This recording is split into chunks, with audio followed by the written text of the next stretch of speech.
السلام عليكم ورحمة الله وبركاته.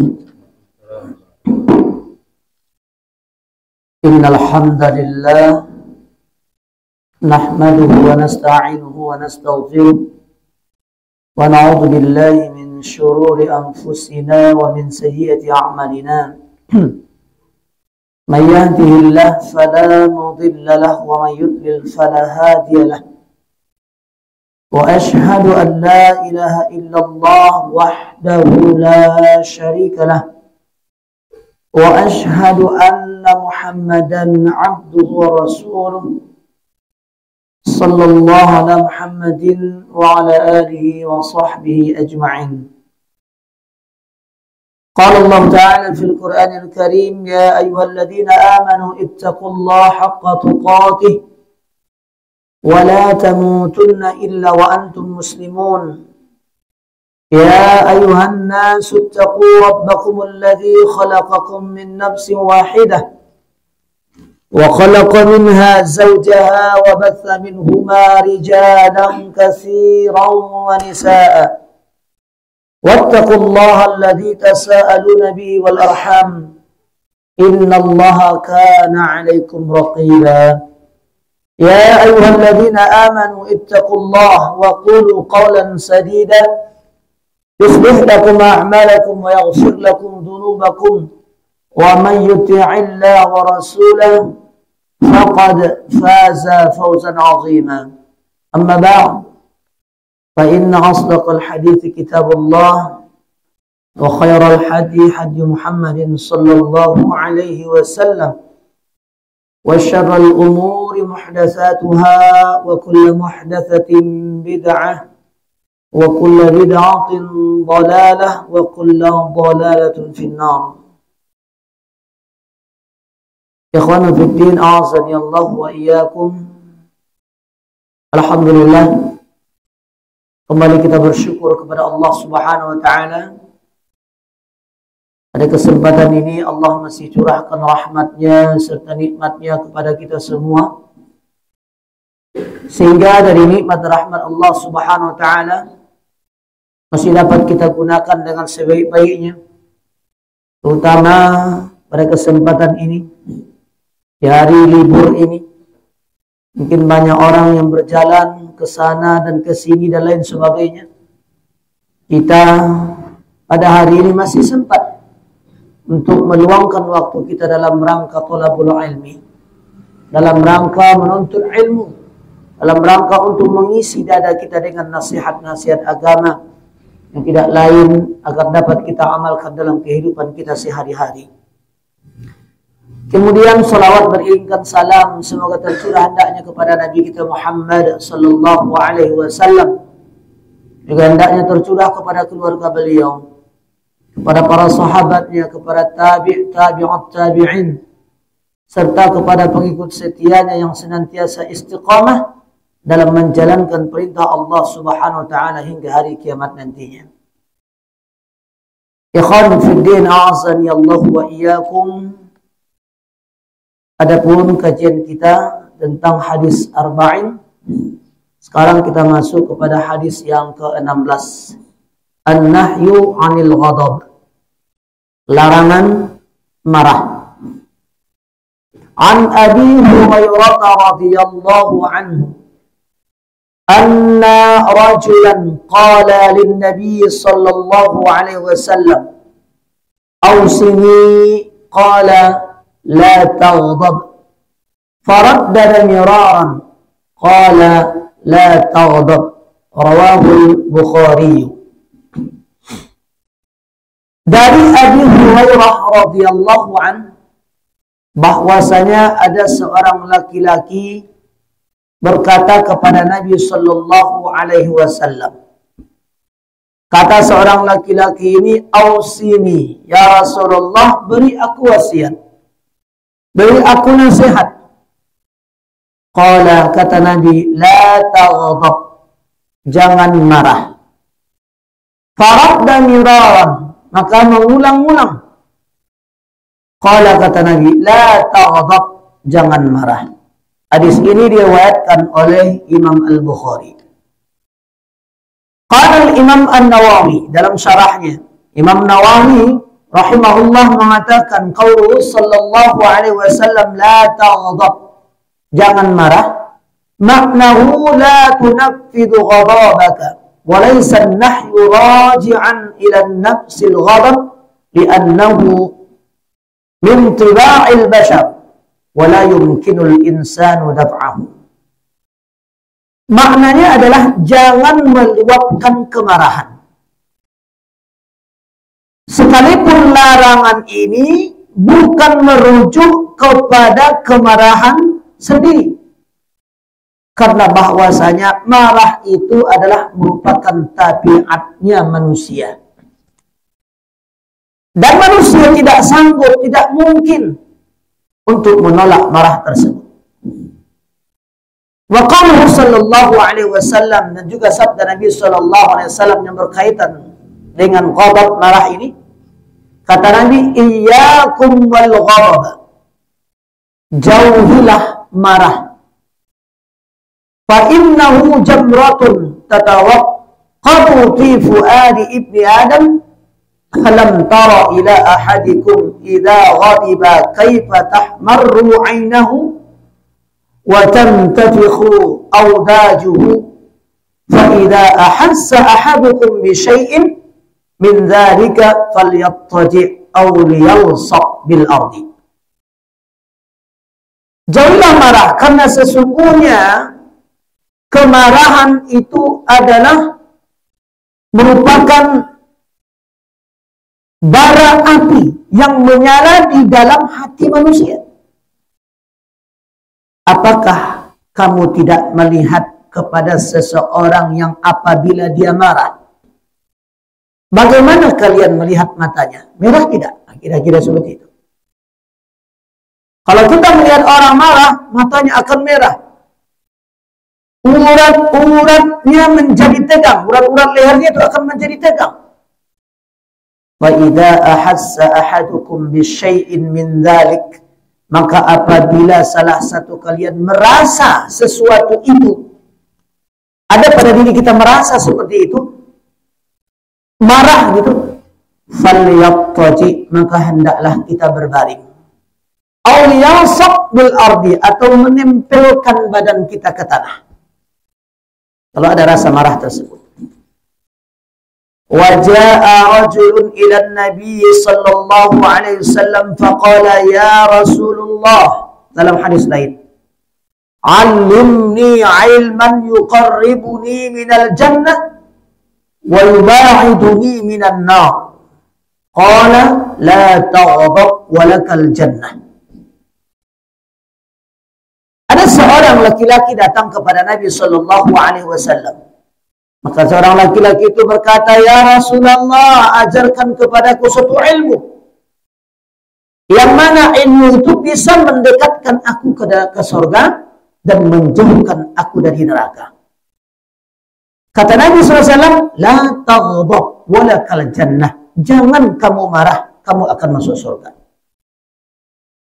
Wa qala sallallahu alaihi wasallam, "Innal ghadaba minasyaitani wa inna syaitana khuliqa min nar wa innama yutfi'un nar al-ma'u fa idza ghadiba ahadukum falyatawadda." Sesungguhnya marah itu berasal dari syaitan, dan sesungguhnya syaitan itu diciptakan dari api. Jikalau kalian innama yutfi'un nar al-ma', hanya sesungguhnya api bisa dipadamkan oleh air. Fa idza ghadiba ahadukum, apabila salah satu kalian marah, falyatawadda, maka hendaklah berwudu. Wa qala Abu Dzar al-Ghifari, qala lana Rasulullah sallallahu alaihi wasallam, "Idza ghadiba ahadukum wa huwa qa'imun falyajlis fa inna dhahaba anhu al-ghadab wa illa falyattaji'." Abu Dzar al-Ghifari berkata kepada kami, Abu Dzar al-Ghifari Rasulullah SAW pernah berkata kepada kami, kata Abu Dzar Al-Ghifari, apabila salah satu kalian itu marah, kalau kalian dalam keadaan sedang berdiri, melihatris, maka hendaklah duduk. Fa'in dhahaba anhu, kalau seandainya ketika duduk itu kemarahan itu hilang, maka itulah satu kebaikan. Wa illa, kalau juga tidak mau hilang ketika kita duduk, falyattaji, maka hendaklah berbaring. Dari beberapa hadis ini kita bisa mengambil pelajaran bahwasanya ketika kemarahan itu datang kepada kita dan kita marah itu karena ada sesuatu sebab. Pasti ada sebab-sebabnya kita marah. Maka yang pertama tadi adalah bahwasanya Nabi Shallallahu Alaihi Wasallam mengatakan kepada seorang laki-laki ketika ia bertanya kepada Nabi Shallallahu Alaihi Wasallam, maka kata Nabi SAW, hendaklah berbaring atau menempelkan badan kita ke tanah. Dan juga orang yang sanggup menahan amarahnya, menahan kemarahannya, itu salah satu dapat mendekatkan diri kita ke surga dan menjauhkan kita dari api neraka. Kemudian yang ketiga, marah itu adalah berasal dari syaitan. Dan setan itu diciptakan dari api. Sedangkan api itu bisa dipadamkan dengan air. Maka jika kita marah, maka kata Nabi SAW, hendaklah kita berwudu. Karena dengan berwudu itu bisa dapat memadamkan kemarahan-kemarahan kita tersebut. Ikhwanu fillah, azani Allah wa iyyakum. Kata Imam Ad-Daqiq. Kata Imam Ad-Daqiq mengatakan minal jaiz anna Nabi sallallahu alaihi wasallam alima min hadzal rajul kasratul ghadab.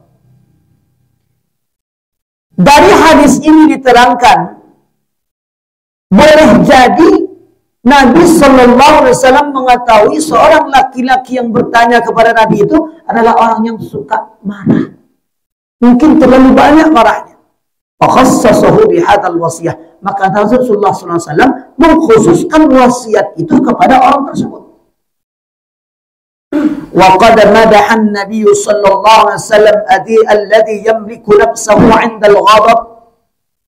Dan Nabi sallallahu alaihi wasallam memuji orang-orang yang mampu menahan dirinya ketika marah. Sampai kata Nabi, laisa syadid bis-sara'ah. Tidaklah dikatakan orang itu kuat karena disebabkan dia jago bergulat. Innama syadidul ladzi yumliku nafsahu 'indal ghadab. Hanya sesungguhnya orang yang kuat itu adalah orang yang ketika marah dia sanggup menahan kemarahannya. Wa madahallahu ta'ala, dan Allah pun memuji di dalam Al-Quran, dalam surah Ali Imran ayat ke-134, wal kadhiminal ghaiza wal 'afina 'anil nas, dan mereka yang sanggup menahan amarah dan dia memaafkan manusia. Wa qad ruwiya 'anil nabiy sallallahu alaihi wasallam annahu qala man qasama ghaizahu wa huwa yastati'u an yunfidahu da'ahu Allah 'azza wa jalla 'ala ru'usil khalaiq yawm al-qiyamah hatta yukhayyiruhu min huli ma syaa. Barang siapa yang sanggup menahan kemarahan, ya, maka Allah subhanahu wa ta'ala wa yastati'u an yunfidahu, dan dia sanggup untuk tidak meluapkan kemarahannya, da'ahu Allah azza wa jalla, maka Allah nanti menyeru orang tersebut, memanggil orang tersebut ala ru'usil khalaiq yaumal qiyamah, di hadapan makhluk-makhluk nanti pada hari kiamat. Hatta yukhayyiruhu, sehingga nanti dia diberikan untuk memilih min huri ma syaa, itu memilih bidadari mana yang dikehendaki. Jadi ikhwan fillah azani Allah, ketika istri marah kepada kita senyum saja sebagai suami. Ketika suami marah kepada ibu, maka ibu senyum saja. Kalau kita sebagai suami senyum, mungkin dia katakan, kenapa bapak senyum? Ya nanti saya akan memilih bidadari nanti di surga. Sebanyak apapun kemarahan yang dia marahkan kepada kita, suatu masa dia akan berhenti. Kemudian kaitan dalam hadis ini tentang masalah la taghdab, jangan marah. Fadilah, keutamaan meredam marah berdasarkan pertama dari Al-Quran, juga yang kedua berdasarkan dari hadis Nabi SAW. Adapun dari Al-Quran yang pertama, wa idza ma ghadibuhum yaghfirun, dan apabila mereka marah, mereka mau memaafkan. Yang kedua, wasari'u ila maghfiratin min rabbikum wa jannatun 'arduha as-samawati wal ard wa 'iddat lil muttaqin. Bersegeralah kalian kepada maghfirah dari Rabb kalian. Wa jannatu 'arduha as-samawati wal ard, dan surga yang seluas langit dan bumi. Wa 'iddat lil muttaqin, dan surga itu disediakan oleh Allah khusus kepada orang-orang yang bertakwa. Siapa mereka orang-orang yang bertakwa itu? Pertama, alladzina yunfiquna fis-sarra wad-dharra. Orang-orang yang bertakwa itulah mereka yang senantiasa menafkahkan harta mereka dikala mereka senang, dikala mereka kaya, wad-dharra, dikala mereka sulit atau dikala mereka miskin. Siapa lagi mereka itu? Wal kaziminal ghaiza. Nah, ini dia.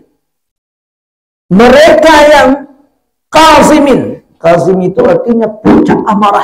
Itu bukan marah biasa lagi, puncak amarah. Tapi dia sanggup meredam. Bisa dia untuk meluapkan kemarahannya, tapi dia sanggup meredam kemarahan tersebut. Wal 'afina 'anil nas, dan mereka yang memaafkan manusia. Wallahu yuhibbul muhsinin, Allah mencintai orang-orang yang muhsin. Muhsin ini tingkat yang tinggi. Ada muslim, ada mukmin, ada muhsin. Muslim belum tentu mukmin, mukmin belum tentu muhsin. Tapi kalau muhsin, sudah pasti dia mukmin dan sudah pasti dia adalah muslim.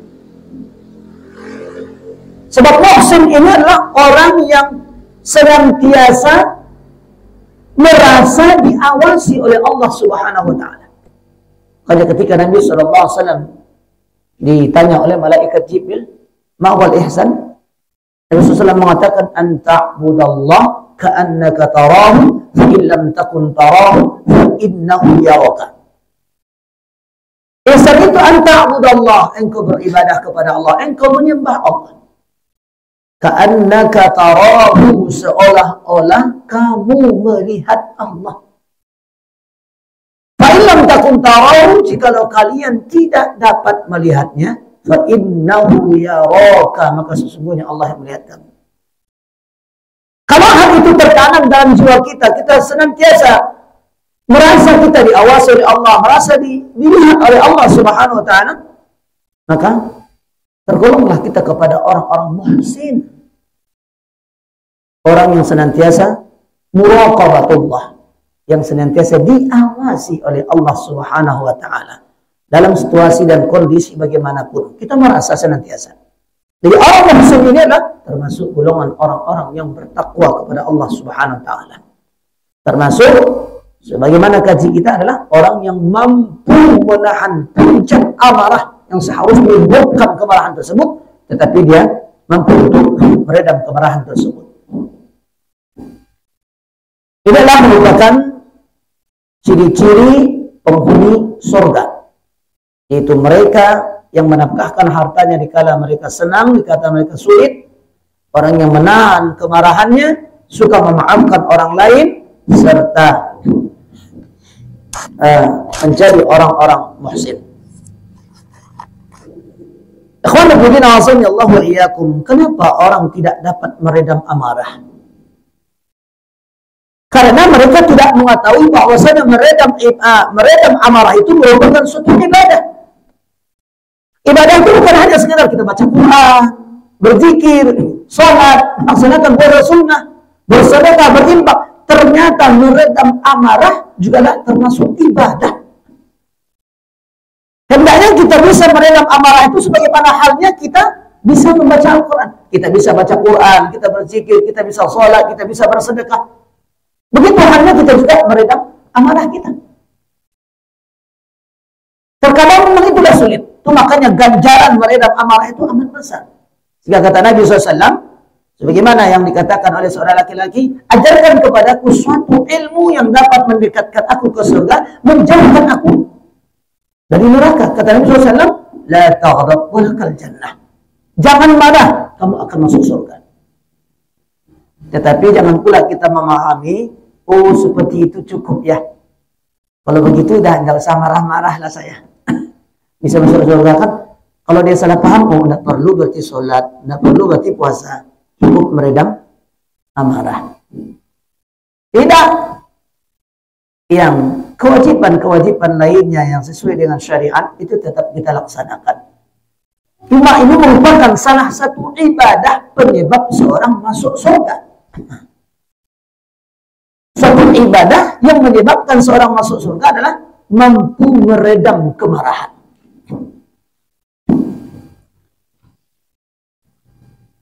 Meredam amarah itu merupakan suatu ibadah. Sampai dikatakan dalam sebuah hadis, innal ghadaba jima'u syarri kulli. Sesungguhnya kemarahan itu adalah biangnya seluruh keburukan. Kalau sudah marah, biang. Segala macam keburukan akan muncul ketika itu. Jadi mafhum mukhalafahnya adalah kebaikan tidak ghadab, itu tidak marah. Orang yang tidak marah itu sumber dari segala kebaikan. Yang kedua, berdasarkan hadis dari Nabi sallallahu alaihi wasallam, dulluni ala amalin idza amilathu adkhahul jannah wa la tukthiru alayya, qala la taghdab wa lakal jannah. Dalam hadis lain, ya Rasulullah, tunjukkanlah kepadaku satu amalan, apabila aku amalkan itu menyebabkan aku masuk ke dalam surga. Kata Nabi, wa la tukthiru alayya, dan aku tidak banyak melakukan kemarahan. Qala la taghdab wa lakal jannah. Kata Nabi, jangan marah, kamu akan masuk surga.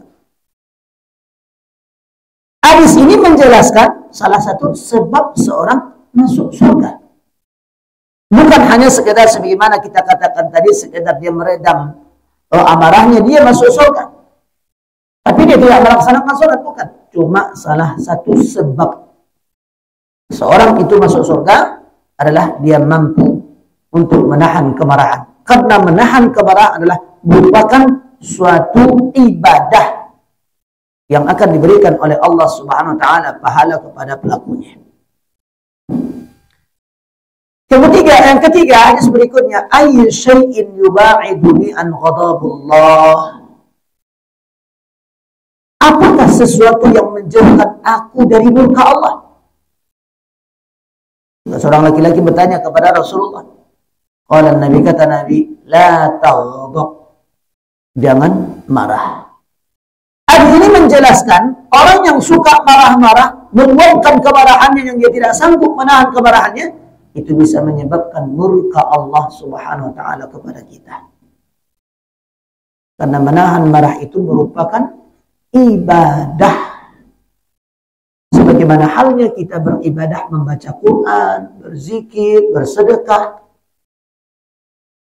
Mungkin selama ini kita menganggap sedekah itu jelas ibadah. Puasa itu jelas ibadah. Salat itu jelas ibadah. Kalau menahan kemarahan, iya. Itu juga adalah ibadah. Jadi orang tidak mampu selama ini dia menahan kemarahan, itu karena disebabkan itu. Kadang ya, istri marah-marah, anak marah-marah, atau siapapun itu orangnya marah-marah kepada kita. Maka kita lebih baik diam. Tidak melawan kemarahan tersebut. Karena kalau dilawan, ibaratnya api tadi kalau disiram dengan minyak, maka api itu akan makin besar. Begitu juga dalam kehidupan rumah tangga. Kalau istri marah-marah, gitu, kita dengarkan dia. Kita lihat dia perlu, kita senyum melihatnya marah. Perlu dipuji, kamu makin cantik ya kalau marahnya. Itu kan biasanya, mohon maaf ibu-ibu, biasanya kan itu ibu-ibu yang sering marah-marah. Dari bapak-bapak gitu, biasanya. Tapi bapak-bapak juga ada marah. Tapi mungkin tidak seperti ibu-ibu yang marah kepada bapak. Kemudian dalam hadis berikutnya, sebagaimana hadis yang kita baca tadi, man qazama ghaizan wa huwa yaqdiru ala an yunaffidahu da'ahu Allah yawmal qiyamah ala rusu'il khalaiq hatta yukhayyiruhu min ayyi hurin sya'a. Barang siapa yang sanggup menahan kemarahan dan sedangkan dia mampu untuk melampiaskan kemarahannya,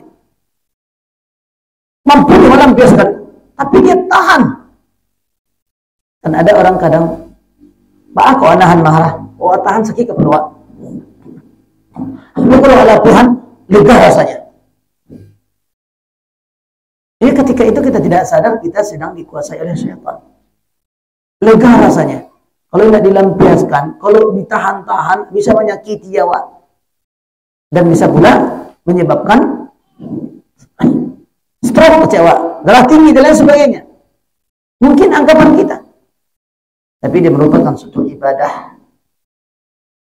Yaitu suatu ibadah yang besar dan sangat berharga bagi kehidupan kita. Kalau kita dimarahi istri, kita juga senyum. Siapapun orangnya. Memang itu sulit, berat. Bukan inilah suatu ibadah yang amat berat dilakukan oleh orang. Itu ibadah yang senyum ketika kita menghadapi orang-orang yang sedang marah dengan kita. Mungkin kalau kita marah, mungkin kita perlu kemarah. Seandainya ada orang marah kepada kita, mungkin pun kita ikut juga marah dengan kemarahan orang tersebut. Aneh dan mencari yang berang ini kalau dia dan kecilnya dia bisa marah, dia marah lama. Ada bisa berang aja. Kan? Jadi ditambah gitu. Kalau dia marah dilawan dengan marah, maka itu bisa akan bertambah. Ada perkataan para salaf yang indah mengatakan al-ghadabu awwaluhu junun wa akharuhu nadam. Marah itu awalnya adalah gila, akhirnya penyesalan. Marah itu awalnya gila. Kan seperti orang gila, orang marah. Ini adalah apa yang melampiaskan, meninju dan lain sebagainya. Ya, itu seperti orang gila. Akhirnya apa? Nadam. Akan muncul penyesalan. Sebagaimana juga seorang suami yang ketika marah sama istrinya, karena marahnya dia katakan, saya tolak kamu, saya cerai kamu. Ketika suami marah, itu memang syaitan dah datang. Ceraikan. Disuruh untuk menceraikan istri. Ceraikan saja. Masih banyak lagi yang di luar. Masih banyak lagi yang lebih baik. Terkadang yang di luar itu belum tentu sama baiknya dengan istri yang kita milih. Berapa banyak orang yang menyesal setelah dia menceraikan istrinya, dia beristri lagi. Hingga dia katakan, istriku yang itu pertama itu lebih baik daripada istri. Tapi belum tentu yang kita katakan tadi yang di luar itu lebih cantik mungkin, tapi lebih baik menurut kita. Belum tentu. Kemudian apa maksud Nabi SAW dengan perkataan la taghdab? Para ulama menafsirkan, yang pertama adalah agar kita dapat menghindari sebab-sebab amarah. Jadi bukan amarahnya, tapi sebab-sebab amarah itulah yang harus kita hindari. Jadi kalau kita tahu bahwasanya ibadah adalah merupakan amarah, bahwasanya amarah itu merupakan ibadah, maka kita akan sanggup untuk menahan amarah. Kita tahu oh ini adalah ibadah. Kita senyum saja ketika orang marah, kita senyum, ini ibadah. Memang itu berat. Yang kedua, jika muncul amarah,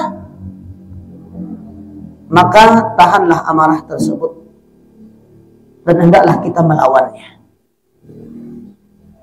Yang ketiga kata ulama adalah hindari sebab-sebab amarah itu menghindari majlis-majlis, tempat-tempat duduk yang membuat kita marah. Kemudian yang keduanya adalah menghindari pembicaraan yang membuat kita marah. Kalau pembicaraan ini bisa menyebabkan marah. Atau mendengar pembicaraan yang membuat kita marah. Hindari, jauhi, lari kita dari itu. Sekalipun orang mungkin niatnya dia bergurau. Niatnya untuk bergurau, tapi itu bisa menyebabkan kita emosi, bisa kita marah, maka lebih baik kita hindari dan kita jauhi, kita pergi dari tempat tersebut. Kita ucapkan saja Assalamualaikum, bodoh, macam-macam lah yang kita katakan. Kemudian dengan berakhlak mulia dan meninggalkan akhlak yang buruk, ini juga adalah merupakan salah satu kiat kita agar bisa kita menahan amarah. Karena akhlak seorang yang tidak murah marah, itu dia memiliki sifat tawadhu. Akhlak yang membuat seorang tidak mudah marah, itu salah satunya adalah sifat tawadhu ditanamkan ke dalam diri. Itu rendah hati. Jadi ada hinaan, ada cacian, ada makian, fitnah, dan lain sebagainya yang terlontar kepada kita, maka kita sanggup menerima itu. Kita rendah hati, kita tawadhu. Kita tidak ikut melawannya. Karena memang itu berat pada hakikatnya. Kemudian akhlak yang membuat seorang itu tidak mudah marah, selain dia memiliki sifat tawadhu, dia memiliki sifat dermawan, juga sebagaimana ayat yang kita baca tadi. Kemudian suka senyum, suka kita senyum kepada orang. Nah, itu menghindari marah. Bahkan orang pun juga sulit untuk marah kepada kita. Kalau kita senyum kepada orang, orang pun sulit. Ada orang yang ingin melampiaskan kemarahannya kepada kita. Awas si fulan tadi. Ketika kita bertemu dengan orang yang akan melampiaskan kemarahannya, kita senyum, mungkin boleh saja dengan senyum itu menghilangkan kemarahan orang tadi. Sebab kalau orang itu marah, bisa kita jadi marah. Kemudian perangai atau akhlak yang membuat seorang itu mudah marah, yang membuat seorang itu mudah marah, yang membuat seorang itu tidak marah, ya. Tidak mudah marah, ya. Sekarang akhlak yang membuat seorang mudah marah itu karena kesombongan. Orang sombong itu adalah mudah sekali marah. Bisa ponyo menoleh. Kalau ditegurnya, kalau dinasihatinya, apalagi dia juga marah. Itu orang-orang takabur, orang-orang sombong. Baik itu sombong kepada Allah, baik itu sombong kepada kebenaran yang disampaikan,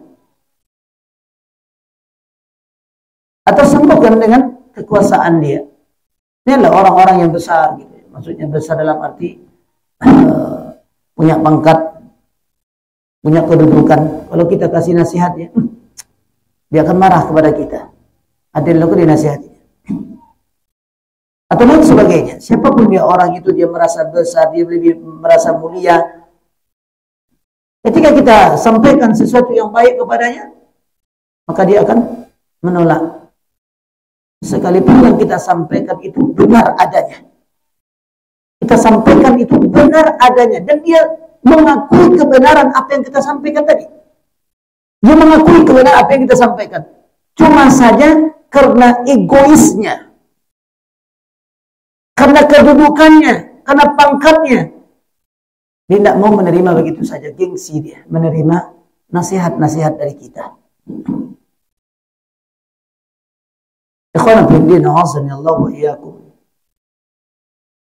Jadi obat seperti itu adalah diumpamakan oleh Imam Al-Ghazali ketika ada orang yang susah menerima nasihat. Susah menerima nasihat. Anggap sajalah nasihat yang diberikan orang itu seperti kita mendengar radio gitu. Seperti mendengar radio. Dan isi dari nasihat yang kita dengarkan itu, anggaplah seolah-olah ada sesuatu yang membahayakan di balik baju kita. Mungkin ada kalajengking, ada pasan yang akan menggigit diri kita. Anggap seperti itu. Supaya kita mau menerima nasihat orang tadi.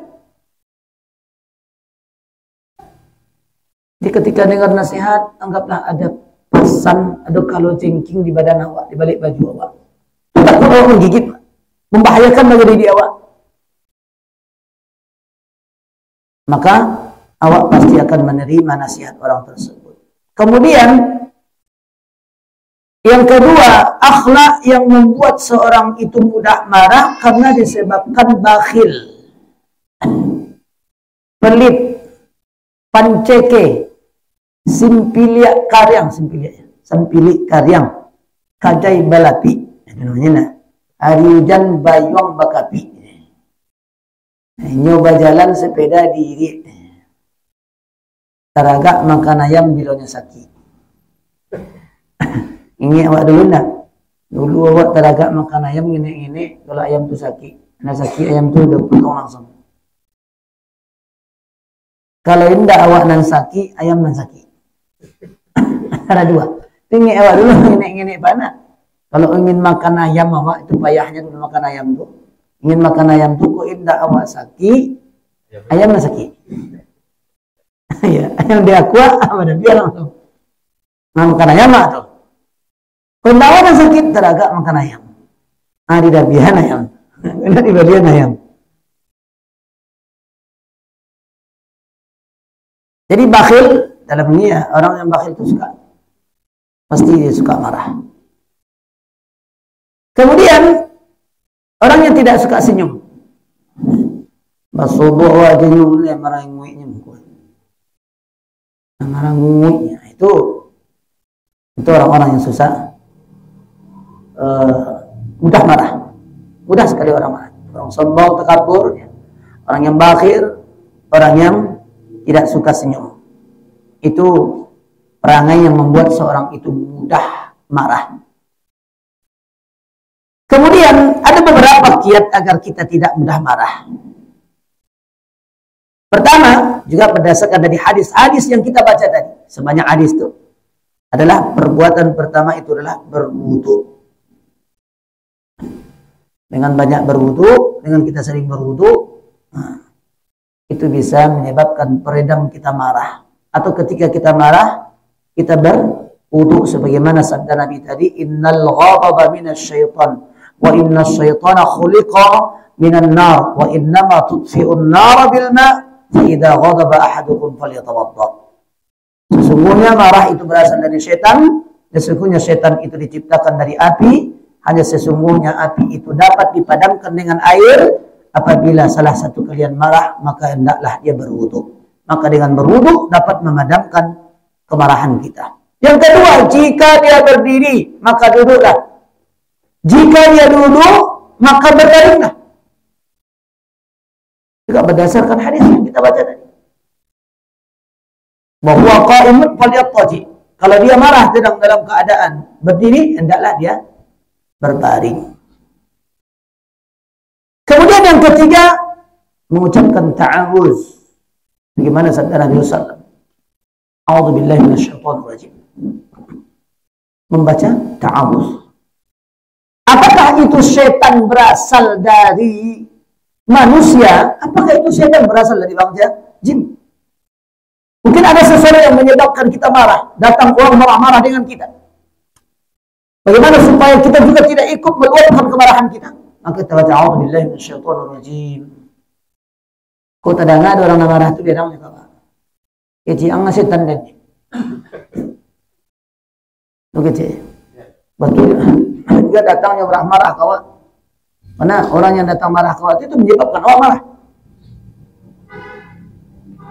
Menyebabkan orang marah. Maka dibaca a'udzubillahi minasyaitonirrajim. Kau tak dengar di mana? Tuh berang. Jadi setan berasal dari manusia.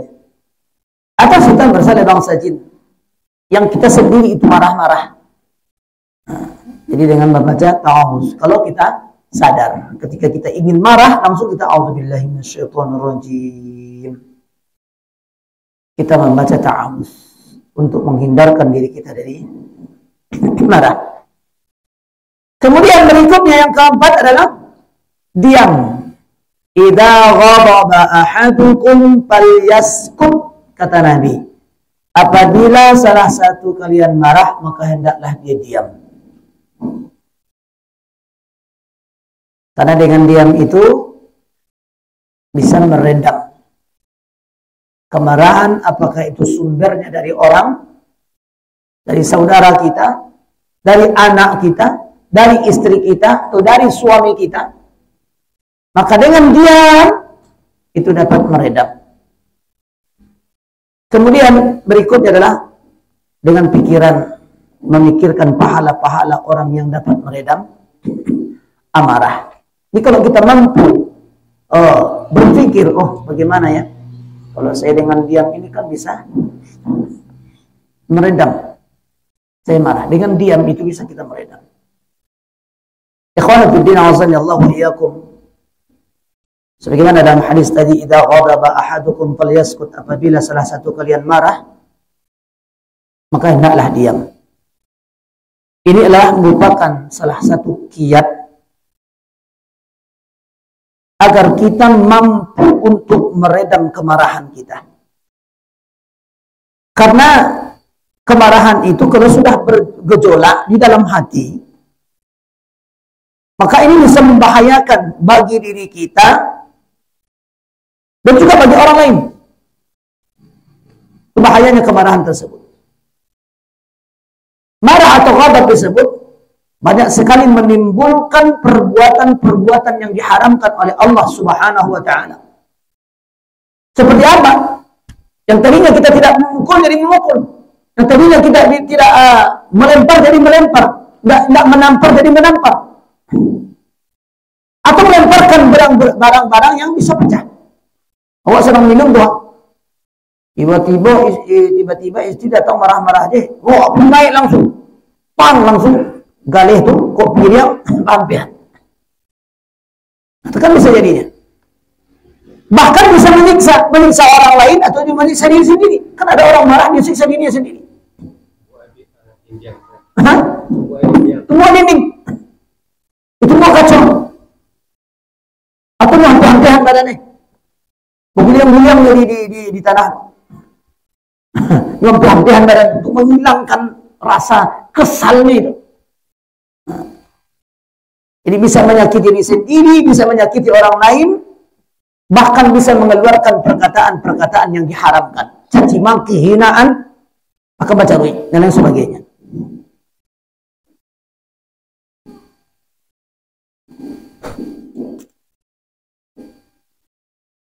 Maka bisa menuduh orang lain dan lain sebagainya. Berbicara yang kotor, atau banyak bentuk kezaliman yang dilakukan karena disebabkan oleh kemarahan. Terjadinya pembunuhan, itu karena disebabkan kemarahan. Manusia pertama kali di dunia ini, itu karena manusia yang pertama kali membunuh di dunia ini, itu karena sebab juga kemarahan. Yaitu Qabil dan Habil.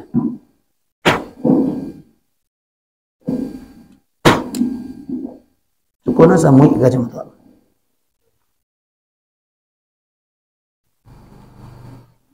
Ya, Qabil membunuh adiknya si Habil itu kan karena juga kemarahan. Kemarahan yang disebabkan oleh kedengkian. Kemarahan yang disebabkan oleh kedengkian. Maka dia bunuh adiknya sendiri. Jadi manusia pertama sekali membunuh di muka bumi itu Qabil. Al-Hafiz Ibnu Hajar Al-Asqalani rahimahullah pernah berkata, adapun hakikat marah, hakikat ghadab tidaklah dilarang. Karena marah itu merupakan perkara tabiat yang tidak bisa dihilangkan dalam perilaku kebiasaan manusia. Itu memang tabiat manusia yang susah dihilangkan. Tidak ada satupun. Bahkan Rasulullah juga pernah marah. Tapi marah dalam masalah apa? Adapun yang dimaksud dengan hadis yang kita baca tadi adalah dilakukan karena menuruti hawa nafsu. Ya. Kalau sudah dia mengikuti menuruti hawa nafsu, itu akan menimbulkan kerusakan demi kerusakan. Disebutkan di dalam Al-Quran bahwasanya Allah Subhanahu wa Ta'ala juga memiliki sifat ghadab, sifat marah. Adapun ghadab, marahnya Allah Subhanahu wa Ta'ala dinisbatkan kepada Allah yang maha suci. Marahnya Allah Subhanahu wa Ta'ala itu berupa kemurkaan kepada orang-orang kafir, kepada orang musyrik, kepada orang munafik, dan kepada orang-orang yang melampaui batas. Jadi Allah juga punya marah. Punya sifat marah. Nabi juga, Nabi SAW dia marah kepada orang. Itu karena apabila orang itu meninggalkan atau melawan apa yang telah diperintahkan oleh Allah dan Rasulnya sendiri. Jadi Nabi juga marah kepada orang-orang yang melampaui batas. Di dalam surat Al-Fath ayat 6, Al-Fath ayat 6 Allah katakan wa yu'adzibul munafiqina wal munafiqati wal musyrikina wal musyrikat adh-dhannina billahi dhanna as-saw' alaihim da'iratus saw' wa ghadiballahu alaihim wa la'anahum wa 'adda lahum jahannam wa sa'at nasira. Orang-orang munafik, laki-laki dan perempuan itu diazab oleh Allah. Dan begitu juga orang-orang musyrik, laki-laki dan musyrik perempuan. Dan orang yang berprasangka kepada Allah dengan prasangka yang buruk, maka Allah marah kepada mereka. Dan Allah laknat mereka. Dan Allah sediakan bagi mereka neraka jahanam. Dan neraka jahanam itulah seburuk-buruk tempat. Itu ghadabnya Allah, itu marahnya Allah Subhanahu wa Ta'ala kepada manusia. Jadi Allah juga punya sifat marah. Nabi sebagai manusia juga adalah punya sifat marah. Begitu juga kita sebagai manusia biasa. Fitrahnya kita manusia pasti punya marah. Tapi bagaimana agar kita dapat mengendalikan marah tersebut? Marah kita kepada orang karena dia menantang hukum-hukum Allah, menantang syariat-syariat Allah. Bukan marah yang seperti bagaimana kita jelaskan. Mesti marah, mungkin kita lama pulang, aku bang pulang, mana pulang, nah. Aja marah gini. Marah-marah menceripetnya. Kita sebagai suami senyum saja. Senyum saja, Pak. Jangan dilawan. Kalau dilawan, akibatnya kan lepas kau macam mana kau coba jadi risiko sekian menit tadi mah. Lepas kau pulang aja lo dilawan. Pasti ada yang lainnya. Satu dari kita, 10 dari dia. Maka itu harus kita jaga. Kita sebagai orang-orang yang mengetahui bahwasanya menahan marah itu adalah merupakan suatu ibadah kepada kita. Ikhwanu fiddin a'azzani Allah wa iyyakum. Kemudian wasiat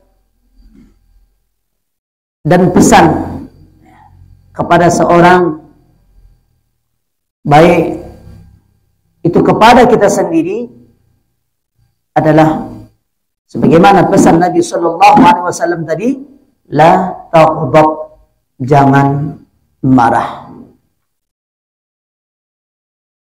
Adapun wasiat Nabi Shallallahu Alaihi Wasallam, kata Syekh Utsaimin, agar kita mampu untuk menahan kemarahan, maka sebagaimana ayat dalam surah Ali Imran tadi, kuncinya adalah bagaimana kita menjadi orang-orang yang bertakwa. Karena orang yang bertakwa itulah yang mereka mampu untuk menahan kemarahan. Karena mereka tergolong kepada orang-orang yang penghuni surga. Wallahu alam, mungkin ini saja yang dapat saya sampaikan yang berkaitan dengan ghadab, itu berkaitan dengan marah, itu hadis yang ke-16, an-nahyu anil ghadab, larangan larangan dari marah. Baik, kita perluas saja dengan tanya jawab. Insyaallah kalau bisa jawab kita jawab. Iya. Untuk menasihati saudara misalnya, kalau disampaikan dakwahnya tidak bagus, dia marah. Sebagaimana saya katakan tadi, Pak, memang fitrah manusia itu, ya, dia memiliki sifat marah.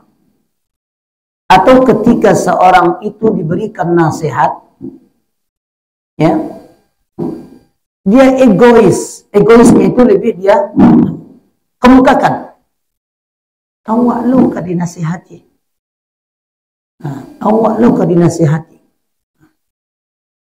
Nyoba lu patang koli tahu. Kan kadang tengah tuh, Pak. Nah, pandai-pandai lu menasihati awak. Lu tahu nasihat yang kita sampaikan itu benar. Enggak ada nasihat kok istilahnya yang mengajak orang ke jurang gitu, dan menghancurkan orang, tidak. Nasihat itu selalu mengajak untuk kepada kebaikan. Tapi karena egois orang tuh susah tuh nerima. Susahnya nerima tuh. Makanya seperti itu jawabannya. Tapi sebenarnya iya, ada dalam hatinya iya. Jadi saya bisa, kalau dibiarkan kerjanya tetap. Ya kalau dibiarkan itu. Iya, yang kita nggak boleh nggak boleh berhenti untuk memberikan nasihat. Karena dikatakan juga dalam hadis ini bahwasanya ad-dinun nasihah. Agama itu adalah nasihat. Lillah, bagi Allah. Artinya kita memberikan nasihat yang sesuai dengan syariat Allah. Berikan nasihat sesuai dengan nasihat yang dibawa oleh Nabi kita Shallallahu Alaihi Wasallam. Baik yang kita sampaikan, benar yang kita sampaikan. Tapi dia tidak menerima, kita iringi dengan doa. Kita doakan kepada Allah. Ya Allah, berikanlah hidayah kepada saudara saya. Mungkin kalau kita memberikan nasihat kepada saudara kita di zaman sekarang, itu lain KTP-nya Islam, Pak. Lain KTP-nya Islam. Tapi pada zaman-zaman Nabi dulu, mereka menasihati orang-orang yang KTP-nya bukan Islam gitu. Memberikan nasihat kepada orang-orang kafir, kepada orang musyrik, kepada orang-orang penantang. Cobalah Umar bin Khattab yang dulunya bagaimana penantang, yang menantang Rasulullah SAW. Yang dulu dia ingin menghenuskan pedangnya. Barang siapa yang ingin macam-macam lah dikatakan. Tapi akhirnya apa? Dia luluh hatinya karena mendengar adiknya membaca Al-Quran di rumahnya. Kemudian dia cari, karena ketika disembunyikan suhuf tadi, lembaran-lembaran tadi dia baca, ternyata bagaimanapun kekuatannya tadi, dia cari Rasulullah SAW, dia masuk Islam. Orang menganggap dia mencari Rasulullah itu mau bunuh Nabi. Umar datang kan gitu. Ternyata dia hanya untuk mengucapkan dua kalimat syahadat dan masuk Islam. Kemudian dia bikin juga pedang. Barang siapa yang ayahnya, barang siapa yang ingin anaknya yatim, istrinya menjadi janda, halangi saya. Kan itu. Kalau ada yang ingin memberani mengganggu Rasulullah SAW, ingin anaknya yatim piatu, ingin istrinya menjadi janda, maka hadapi saya dulu. Begitu kerasnya, Pak. Bahkan Fir'aun diperintahkan Allah kepada Nabi Musa untuk memberikan nasihat kepada Nabi Musa itu dengan qaulan layyinan. Itu salah satunya, Pak. Harus kita memberikan nasihat itu dengan lemah lembut. Enggak kasar. Wa'amah. Itu enggak terima itu, Pak. Kalau dapat kita bawa di duduk, Pak. Bawa duduk, gitu. Apalah bahasa, Pak. Cerita-cerita lain belum, nggak usah langsung gitu. Perlu diajak minum lapoy, minum teh talua, gitu, itu dia kadang. Udah ke Bang Ece ada senek Ece, apa udah aja. Aduh mau cari dia karajo nanda cocok nampak ada aja. Pandai-pandai bisa dikurangilah sikit-sikit. Nanti saya tinggalkan tuh jangan kurangilah sikit-sikit dulu gitu.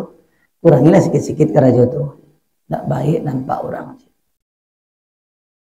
Awak lah baumu tak aku lah bumur bana. Lawa bana awak. Ala kecil anak-anak awak menukun tak aku. Jadi pandai-pandai kita lah, Pak. Memang seperti itu. Nasihat itu memang berat gitu. Kalau menyampaikan itu mudah, Pak. Menyampaikan nasihat itu mudah sekali. Tapi orang menerima nasihat itu berat.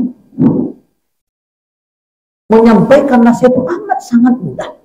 Tapi menerima nasihat itu sulit, berat. Itu tadi karena disebabkan egoisnya mereka. Karena mungkin disebabkan oleh kedudukan dia, pangkat dan jabatan dia, atau di siapa dia. Maka sulit baginya untuk menerima nasihat-nasihat. Apalagi seorang guru saja, dinasihat murid. Mau pandai lo dengar. Seharusnya kan kalau ya kata muridku benar adanya kan oh ya nak ya terima kasih, ucapan terima kasih seharusnya gitu. Kan banyak awak tuh anak-anak menasihati ibunya, ayahnya, neneknya. Nenek dah boleh tu mau angkuru patang boleh hal pandai lo nasihat neneknya. Karena ada kata dipatahkan gitu. Itu tidak boleh kalau ada anak-anak yang berikan nasihat. Bagus nasihat itu, makasih anak, makasih enggak dipatahkan tak. Tahu doang, kan banyak kata orang tahu doang mengisi orang kadang macam-macam lah. Padahal benar. Kadang ada anak tuh mungkin sekolah dia kan, sekolah agama. Nampaknya awak sebagai ayah sebagai itu makan minum dengan tangan kiri. Ya kecil budak boleh makan minum dengan tangan kiri. Apa tu dong? Ada sanggal langsung anak kan? Ya anak itu kadang lebih cenderung yang mengikuti kata gurunya daripada kata orang tuanya. Ini dapat di sekolah karena dia lebih banyak di sekolah. Nasihat banyak dari guru daripada dari orang tuanya. Karena ada seperti itu. Tidak boleh kecil guruan, tidak boleh makan tangan kiri, minum dengan tangan kiri itu. Tangan kiri itu setan bilang ayah. Pandai uang lu deh. Itu sekarang seperti itu. Mungkin itu disebabkan itu. Cuma kita berpandai-pandai, Pak. Solusinya kita berpandai-pandai. Pandai-pandailah cara kita. Sering-sering kita memberikan sesuatu kepada dia. Karena apabila kalian ingin dicintai, ingin disayangi, seringlah kalian memberikan hadiah kepadanya. Beri hadiah kayaknya, Pak. Bagi hadiah. Itu tadi kok diajak minum itu ada hadiah, teman. Dulu ada puas sebentar. Teh talu, Pak. Saya cerita-cerita saya dulu. Saya boleh lapor dah. Kok mungkin ya hobinya secok kelapa gitu, itu dipatuhinya dulu gitu. Tapi awak ngasih minum gitu, ngajak kok makan pecel ayam gitu. Itu masuk lah. Hanya pun agaklah sagalo ya wak, amuah lo menerima tuh. Jadi kalau orang-orang yang tekah itu tadi Pak ya, yang susah gitu, yang sulit tuh, ini mana sehat. Sekali dua kali nak juga melantun kadang. Cari cara. Wallah alam itu beri kita Pak.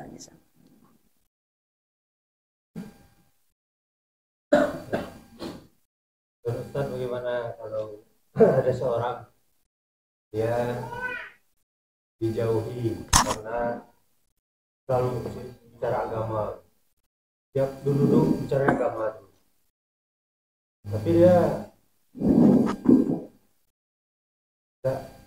nggak begitu paham tentang agama, bicara selalu agama dan selalu menjudge orang bahwasanya ini haram, ini haram, ini haram. Nggak boleh kan? Jadi jauhi gara-gara itu. Dia benar apa enggak? Jauhi orang. Iya, sikap dia benar sebenarnya, sekalipun dia istilahnya tidak punya ilmu agama yang tinggi gitu. Cuma pernah dia mendengar dia gara-gara dia seperti itu orang jadi malas dekat sama dia. Oh, jadi mungkin ya, bagaimana cara dia menyampaikan itu? Kalau dia memponis itu tidak boleh. Memponis itu tidak boleh. Itu bahaya. Bangun ini langsung memponis. Tengok dulu kenapa orang seperti itu. Kenapa dia seperti itu? Dilihat dulu sebabnya. Apa sebabnya orang itu seperti itu? Dicari sebabnya. Dia jangan memponis, kita tidak tahu apa asalnya. Kenapa dia seperti itu? Kenapa dia seperti itu? Langsung diponis, kamu salah, kamu ini, kamu salah. Kita cari dulu. Sehingga, oh ini penyebabnya dia seperti itu. Sehingga kita bisa masuk cara memberikan nasihat. Jadi tidak asal, gitu, tidak asal sebut gitu. Tidak asal cerita agama kita. Kita ingin memberikan nasihat ke orang itu gini. Tapi kalau cerita kita itu tidak berbau mengenai hati orang, itu tidak masalah. Oh, surga itu mungkin cerita surga, dia kenikmatan. Nah, itu. Tapi kalau kita dalam rangka ada bentuk nasihat kepada orang, nah, ya, cerita kita itu cerita agama, tapi ada ponis kepada orang itu pasti orang jauh sama kita. Melihat ini sedikit-sedikit, apalagi orang ibaratnya memang pada hakikatnya kan ketika kita diberi nasihat itu ibaratnya kita sedang diberi obat pada hakikatnya sebenarnya. Berarti kita sedang ada kudis, ada kada gitu. Udah ngasih obat, kan takut awal. Dia bego. Itu pada dasarnya. Tapi orang yang lagi obat terus tahunya. Dia kecean. Kan kalau dia dokter, kalau dia bidan, kenapa kamu ada anak-anak? Sakit, sakit. Maaf, makan gitu. Ingin awak ke basum naik dulu Pak.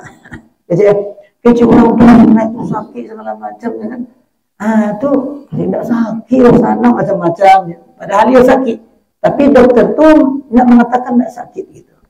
Pandai dia cara supaya orang itu jadi disunai kan gitu. Begitu juga orang yang bagaimana orang tuh mau diberi nasihat. Tahu kita sebab-sebabnya dulu. Tidak langsung kita ponis dia. Kamu begitu ya, kamu begitu, kamu begini. Nah itulah bisa kita tanya sebabnya. Kenapa terjadi begini? Mungkin kita pahami. Dia tidak asal keluar dia memberikan cerita-cerita. Tidak asal keluar dia cerita agama gitu. Dia itu cerita agama lah namanya. Dia itu nasihat namanya. Tidak asal keluar dia. Ada pula tempat-tempatnya. Dan dia menempatkan sesuatu pada tempatnya, istilah seperti itulah. Pada situasi dan begitu cocok tidak saya bercerita agama gitu. Nah, dalam situasi begini cocok tidak saya cerita agama gitu. Itu tidak dalam situasi bagaimanapun pokok cerita agama. Nah, kan? Tengok situasinya dulu, keadaannya. Jadi tidak selamanya harus memang baik, bagus pada hakikatnya diceritakan itu. Dia dijauhi orang karena itu tadi. Tidak bisa meletakkan sesuatu pada tempatnya. Tidak bisa menyesuaikan. Tidak selamanya orang kok sama gitu. Kepala sama hitam. Tapi kan awak masing-masing berbeda. Jadi harus sebab kenapa ya orang begini dan lain sebagainya. Wallah alam juga seperti itu tadi. Seperti yang cerita di awal tadi. Kenapa orang itu tidak mau ke masjid? Dan itu tidak pernah lah, jarang pergi ke masjid ya. Jangan diponis langsung. Kamu sekarang tidak mau ke masjid ya? Melihatnya gini. Jangan boleh cari apa sebabnya, tanyakan dia. Agak jarang gini ya. Tanyakan dia apa sebabnya. Gara-gara begini loh. Langsung dia ponis. Kamu sedang sejak berminggu itu jarang lagi dengan Surabaya. Kan langsung diponis. Tidak boleh. Kita harus tengok dulu. Tidak langsung memponis orang. Boleh jadi kok dia sakit ketika itu, boleh jadi ada sesuatu yang menghalangi dia. Macam-macam lah. Tidak bisa kita langsung ponis. Bolehnya gini ya. Dia tanyakan dia, Pak kok gini lah jarang gini ya. Bisa dia menjawab, pasti dijawab gitu. Ambo itulah. Tapi kok langsung diponis itu kan susah dijawabnya. Timbul kemarahan lagi. Ditanyakan ini apa sebabnya gitu. Baru ada sebab. Semua itu mungkin ada sebab-sebab. Allah alam.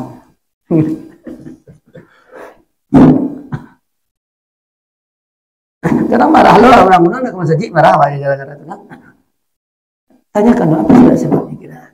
Bako jarang begini. Bako jarang gini. Ditanya itulah awak ini kan ada jawaban. Kalau langsung kita bonus itu kan susah. Kecuali tidak ada alasannya, lagi duduk santai-santainya. Nampak dia awak, ini duduknya santai. Itu itulah lalain nampak kau ni kau. Kesibukan kau lah membuat lupa gini. Bisa langsung membonis nampak. Tapi kau nak nampak tu tidak usah. Oh masih tanya-tanya, tanyakan. Iya. Iya mana tahu dia sakit. Mana halangan ini, macam-macam halangan. Ya kadang kesibukannya terlain dengan awak. Kadang atau dia salat masjid lain tak tahu kan? Dia nak salat di masjid yang biasa teman-teman. Mungkin ya, tak salat di dekat rumahnya. Karena kalau jauh dia tak jadi. Mungkin ada sesuatu mungkin lebih banyak mudaratnya rasanya di dekat ini aja lah. Atau tanyakan di mana surat ini kok nak nampak dari surat mungkin dia bisa jawab. Oh iya itulah jarang gini kok situ ada awak disuruh rumah imam di masjid dekat rumah kan mana tahu. Jadi itu tidak bisa kita memponis langsung gitu. Memang makanya kalau kita suka seperti itu kita agama apalagi ada kaitannya dengan memponis semuanya mungkin dari jauh orang dia tibonya oleh nanti maka tibonya malih nanti kita itu aja berkotor menceramahat wajib memang bagus pada hakikatnya tapi tengok situasi tengok cocok tidak awak nyampaikan itu kecuali orang bertanya tadi kok bagaimana ngomongnya kok dia muda ustaz nama kan ditanya bah kira-kira tuh saya jelaskan wallahu a'lam.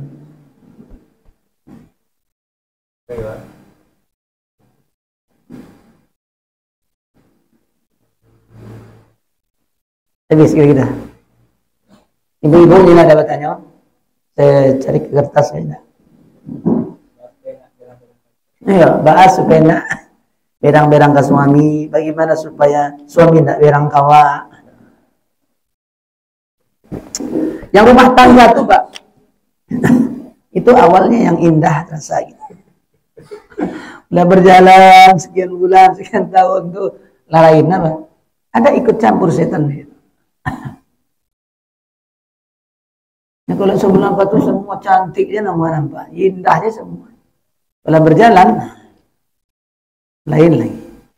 Sebulan 2 bulan indah gitu. Jadi gimana supaya terus sampai punya anak gitu tetap sakinah gitu. Kuncinya itu ucapan. Ucapan itu memang harus dijaga. Itu makanya kata Nabi mangkana yu'minu billahi wal yawmil akhir falyakun khairan aw yasmut. Gimana gaji kita pada yang minggu-minggu yang lalu. Siapa yang beriman kepada Allah dan hari akhiratnya hendaklah dia mengatakan yang baik-baik. Kalau tidak sanggup baik dia. Istri bagaimana dia? Suami tidak marah-marah berkata yang baik-baik. Suami bagaimana istri tidak marah-marah juga berkata yang baik-baik. Sekalipun kita pulang langsung istri marah perkataan yang baik-baik. Makin cantik kalau marahnya. Marahnya dia lihat di wajahnya. Nih, iko wajah cali wajah. Mana sampai mana? Jadi,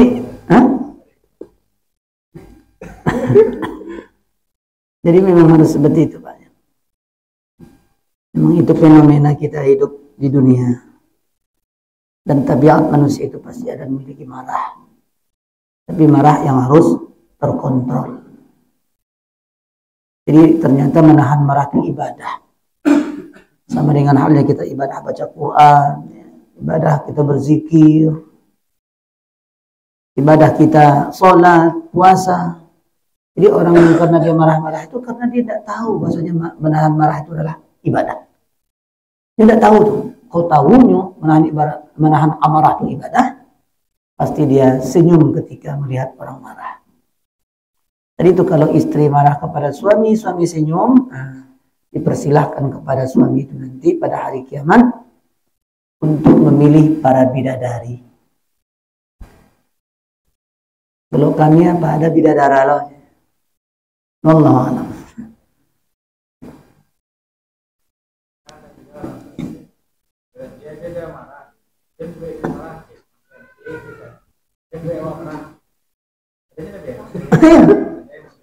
Itu tadi saya katakan.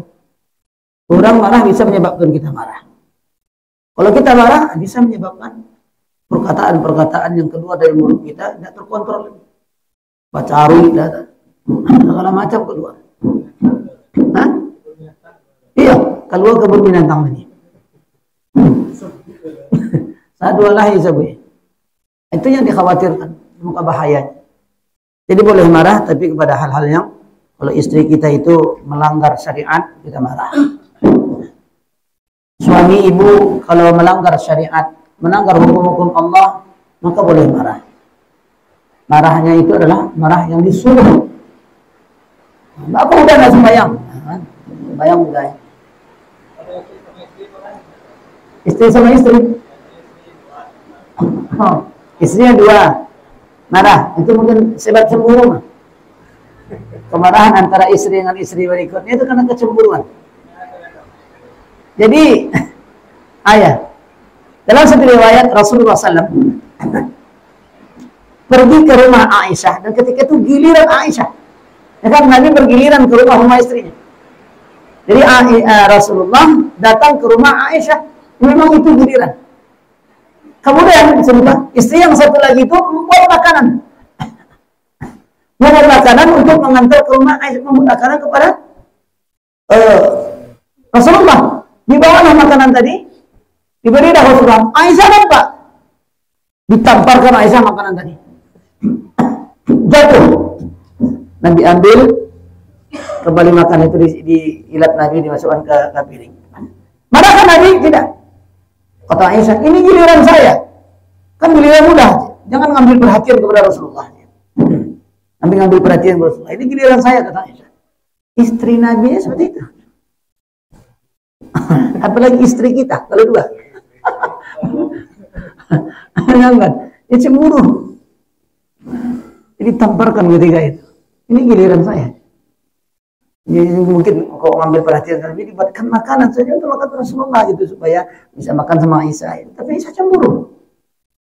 Ya malah ditamparkan makanan. Malah Nabi tidak marah. Mungkin maklum bahasa Nabi, maklumnya marah mungkin dia kena kecemburuan. Itu biasa. Jadi kalau suami ya berpandai-pandai, tidak pula ikut menulis. Bilang rokok.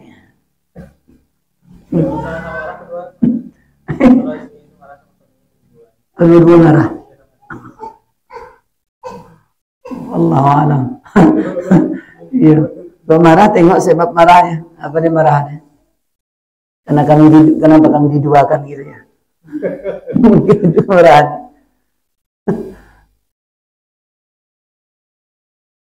Anak siapa? Oh nih.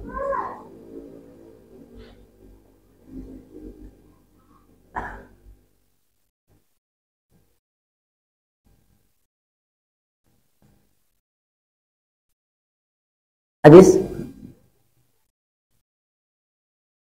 Kalau tidak ada, kita cukupkan sampai di sini.